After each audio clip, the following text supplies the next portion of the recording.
당시 공단계 고대 노예제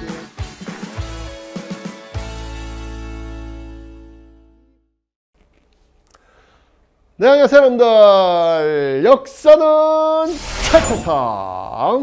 네.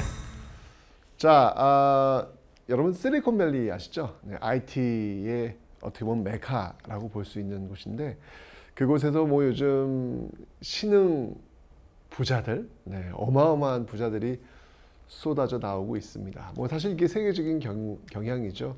우리나라도 지금 1등 부자가 삼성 소유주가 아니라 IT 그쪽 계열의 소유주가 가장 부자 아니겠습니까?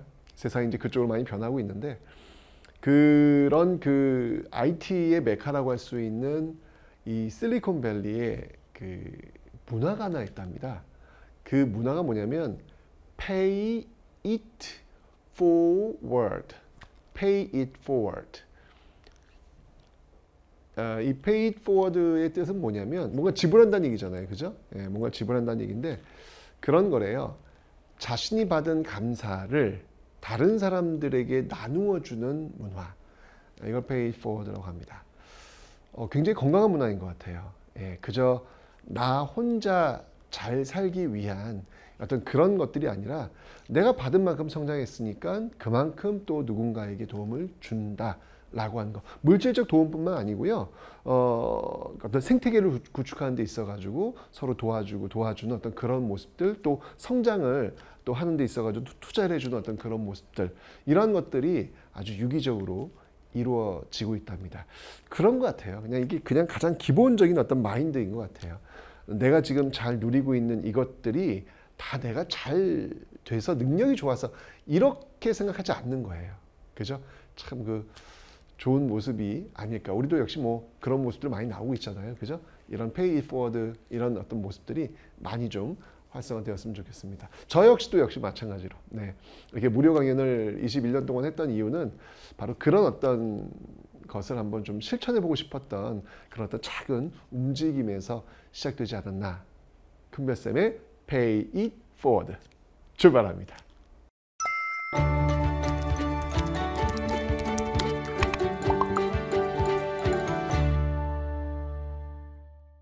자, 1910년 8월 29일, 8월 29일입니다. 바로 경술국치의 날. 나라가 망한 거죠. 그죠? 자, 이 경술국치 이 즈음에 어떤 일들이 전개되었을까? 이제 일제강점기 식민지가 시작이 된 겁니다. 많은 수험생들이 사실 일제강점기 파트를 별로 배우려고 하고 싶지 않아요. 왜냐면 뭐 다 빼앗기고 수탈되고 뭐 때려 맞는 어떤 그런 모습들이 있으니까 뭐 굳이 뭐 이런 생각들을 하시는데, 맞습니다. 뭐 그런 아픈 역사가 있지만 더 중요한 건 뭐냐면 그 아픈 역사를 다시 원상태로 돌려놓고자 노력했던, 정말 그 당시에 샛별같이 빛나던 많은 분들이 계셨다라는 거. 우리는 그분들의 이야기와 그분들의 시간이 있기에 일제강점기가 결코 아픈 역사로만 마무리되지 않고 자랑스러운 역사로 기억될 수 있다 라는 어떤 그런 생각을 한번 해보게 됩니다. 자, 일제강점기는요, 여러분들 공부할 때요, 방법이 있어요. 자, 여기 지금 보시면 알겠지만 요 틀입니다. 요 틀을 좀 여러분들 반드시 좀 기억을 해 주셔야 돼요. 일제강점기는 어렵지 않습니다. 뭐 여러 가지 어떤 비슷한 어떤 그 단체들이 등장은 하긴 하지만 그거 몇 개만 기억하시면 되고요. 전반적으로 문항 자체는요, 어렵지 않고 쉬워요. 네. 일단 이 일제강점기를 공부할 때 그 틀은 어떻게 되냐면 나누세요. 일단 시기를요. 10년대, 10년대, 20년대, 30년대 이후 이렇게 나누세요.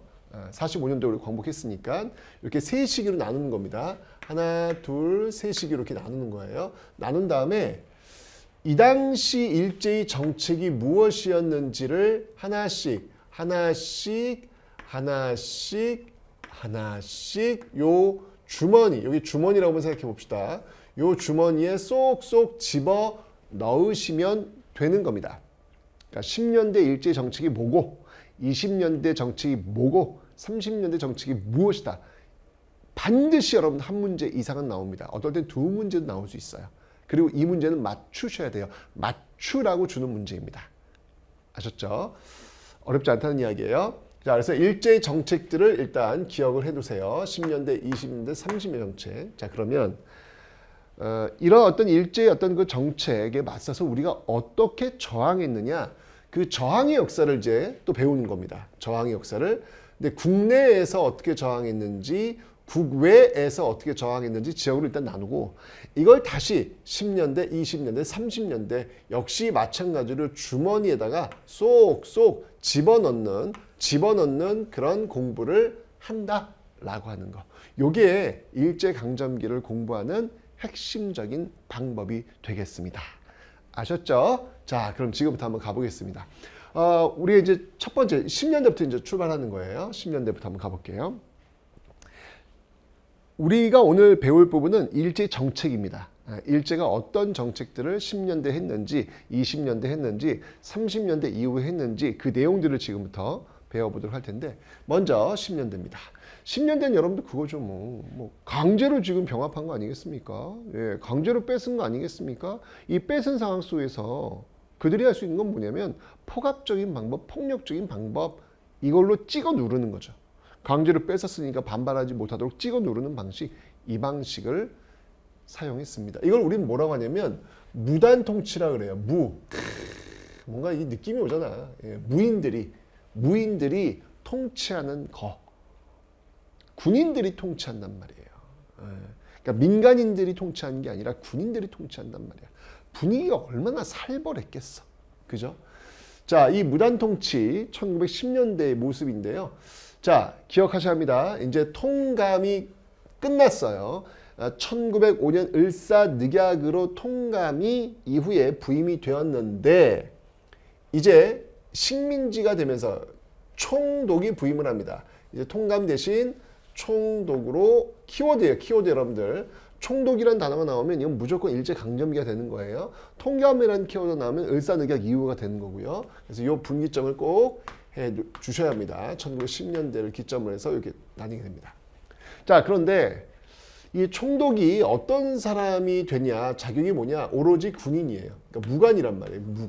무단 통치에 나온 어떤 그 배경인 걸 아시겠죠, 여러분들? 군인이 통치한단 말이야. 분위기 살벌했겠죠? 이 총독을 도와주는 사람들이 있어요.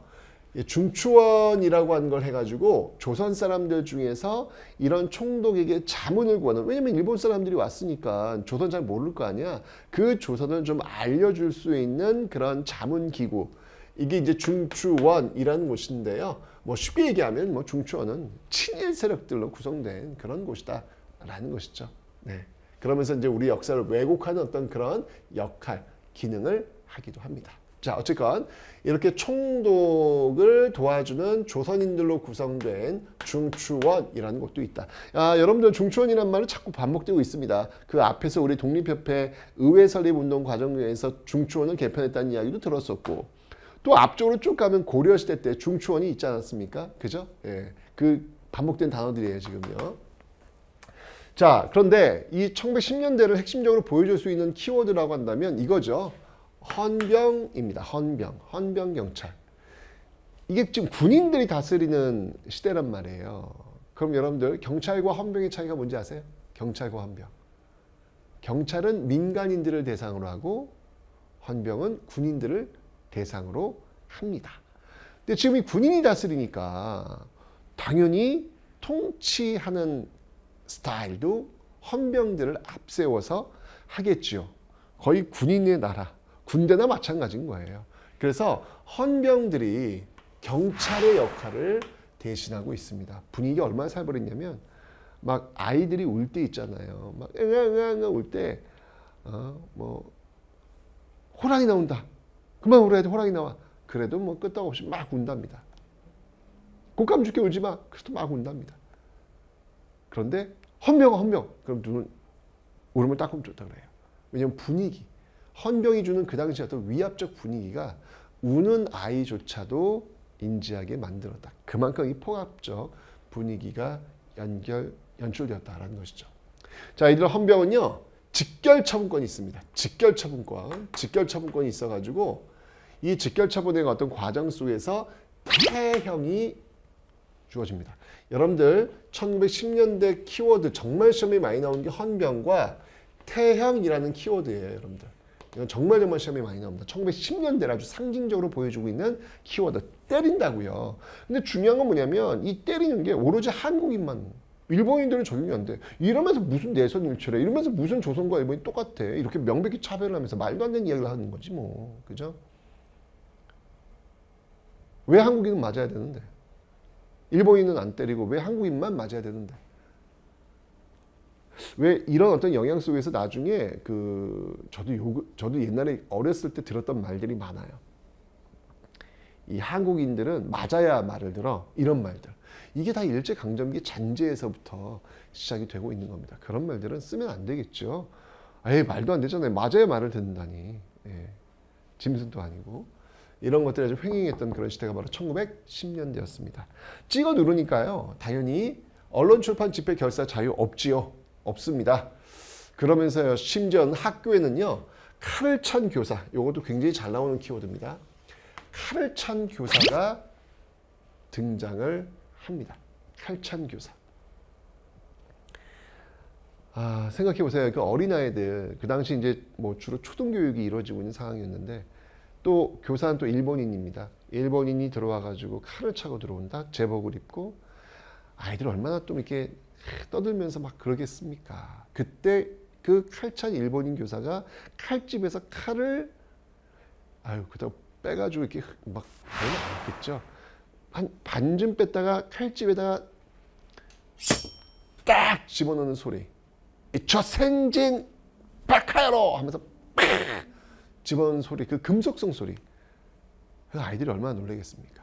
근데 여러분들 이게요. 트라우마가 돼요. 어렸을 때 갖게 되는 그 금속성 칼찬 교사의 어떤 모습이 트라우마가 되면서 나중에 커서도 일본인들만 보면 왠지 모르게 두렵게 되는 이런 어떤 심리적인 압박감을 갖게 될 수도 있다라는 것이죠. 자, 그래서 이 칼찬 교사의 모습들도 있었고요. 교육차별은 뭐 아까 여기 태형에서도 보이고 있잖아요. 근데 학제에서도 이 초등학생들 교육이 지금 이제 우리 몇 년이에요? 6년이죠. 6학년까지잖아요. 일본인도 이때 6학년이었어요. 6년이었어요. 그런데 조선인들은 4년밖에 안 해요. 이것도 말이 안 되잖아. 아니, 때리는 것도 한국인만 맞고 그리고 조선인들은 4년만 공부하라는 거야. 왜? 목적이 있지. 더 이상 공부할 필요 없다는 얘기예요. 통치하는 데서 간단한 건 뭐냐면 그저 읽고 쓰고 계산하는 정도면 충분히 통치가 가능하다고 본 거죠. 더 많이 배우면 머리까지 기어 올라오니까 그럴 필요 없다라고 일본인들은 인식하는 거예요. 이 두 개에서 보시면 알겠지만 이건 철저히 차별에 의해서 운영되고 있다. 어디 그 앞에서 내선일체니 조선이 일본이 갔더니 이런 얘기 자꾸 그냥 얘기합니까? 말도 안 되는 소리 지금 정책이 보이고 있는데. 그죠? 자, 이런 식으로 지금 지금 차별에 입각한 강압적 무단 통치가 1910년대 정책의 핵심이었습니다. 이해가 되시죠? 강제로 나라를 뺏었으니 강제로 찍어 누르는 겁니다. 자, 다음엔 경제 파트의 정책, 1910년대 경제 파트의 정책을 한번 보도록 하겠습니다. 자, 일단 식민지 쓰기가 제일 먼저 해야 될 게 뭐예요? 땅이지 뭐. 땅 정리해야 될 거 아니에요. 땅을 빼앗거나 땅을 조사하거나 이래서 어떤 땅을 확보를 해야 될 거 아니에요. 그죠? 그래서 1910년대 당연히 토지조사 사업 들어갑니다. 자, 이 토지조사 사업 키워드 기억을 좀 해놓으셔야 돼요. 들어갑니다. 자, 근데 이 토지조사는 어떤 방식으로 했냐면 일단 기본적으로 신고해야 돼요. 그러니까 내가 내 땅이 여기서부터 여기까지입니다 라고 신고를 해야 돼. 그런데 그냥 신고한 게 아니라 문서를 써가지고 증거를 대서 여기서 여기까지 내 땅이라는 것을 대야 돼요. 근데 문서가 너무 어려워. 한자로 다 돼 있으니까 얼마나 어렵겠어. 일반 백성들한테는요. 쉽지 않죠. 전 지금도 5월달, 6월달 되면 세금 내야 되거든요. 종합소득세. 양식을 보면요. 알 수가 없어요. 분명 한글로 쓰여 있습니다. 그런데 읽어도 전 무슨 말인지 모르겠더라고요. 결국은 세무사님한테 돈을 지불하고 맡겨야 되는 거예요. 이 당시에 있었던 조선 사람들이 아마 그런 심정이 아니었을까? 이 봐도 이 무슨 소리야 이게 지금. 이거 신고 안 하면 땅을 뺏긴다는데 신고는 해야 되는데 이걸 어떻게 해야 될까?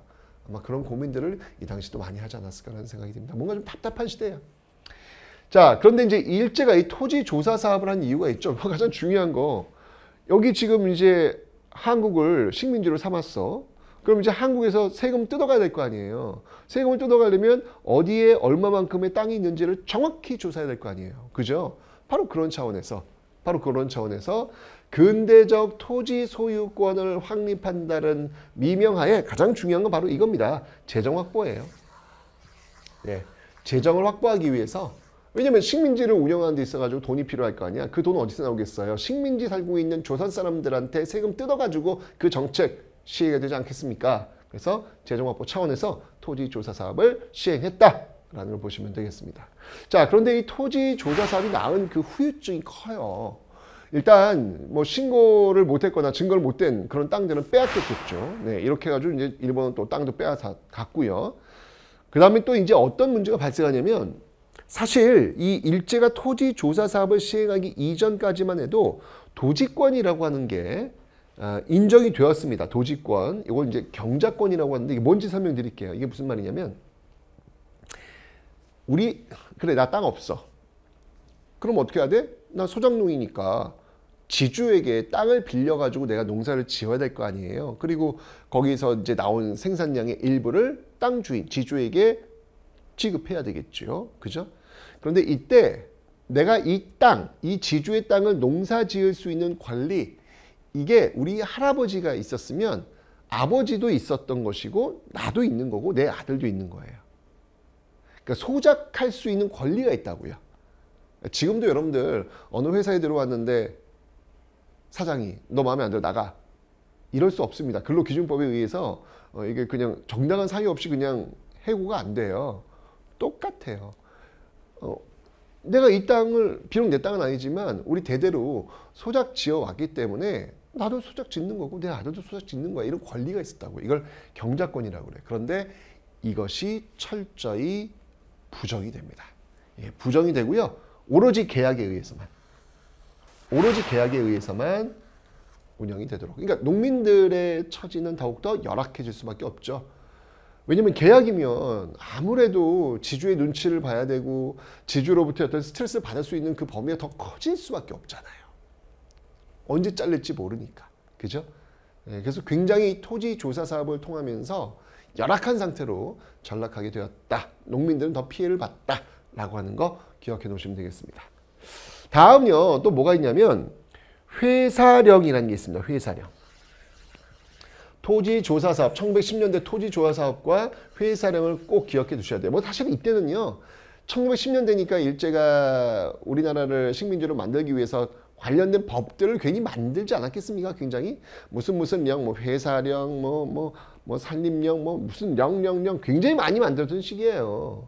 그 중에 하나 기억할 게 이 회사령이라는 겁니다. 간단해요. 회사령이라고 하는 것은 바로 회사를 세울 때는 허가를 받으라는 거예요. 허가를. 총독부한테. 그러면 총독부가 마음에 안 들어. 저 민족운동하는 것 같은데 마음에 안 드는데 그럼 어떻게 되겠어요? 허가를 안 내줄 거 아니야. 철저히 총독에 의해서 이 민족 자본이 통제를 받게 되는 그런 모습으로 지금 가고 있더라. 자연스럽게 민족 자본이 성장할 수 있는 그 힘을 빼앗기게 되는 그런 결과를 가져오게 된 것이죠. 어떻습니까? 1910년대 모습. 강압적 분위기 속에서 헌병이 그냥 이 때리는 어떤 그런 분위기 속에서 지금 그냥 선생님들 칼 차고 들어오고요. 땅은 이제 막 뺏기고 있고 뭐 세금 뜯어가고 있고 지금 회사 마음대로 살지 못하는 1910년대 정말 최악의 시기. 그게 지금 1910년대 모습이라는 거예요. 살 수 있겠습니까? 결국은 빵 터지게 되는 것이죠. 그게 바로 이 1910년대 마지막 끝자락에서 나타나게 되는 1919년 3.1 운동이 되는 것이죠. 네, 3.1 운동의 배경은 바로 이런 데서 민족적 울분, 이 차별과 억압과 수탈 속에서 쌓이게 되는 민족적 울분 속에서 터지게 된 것입니다.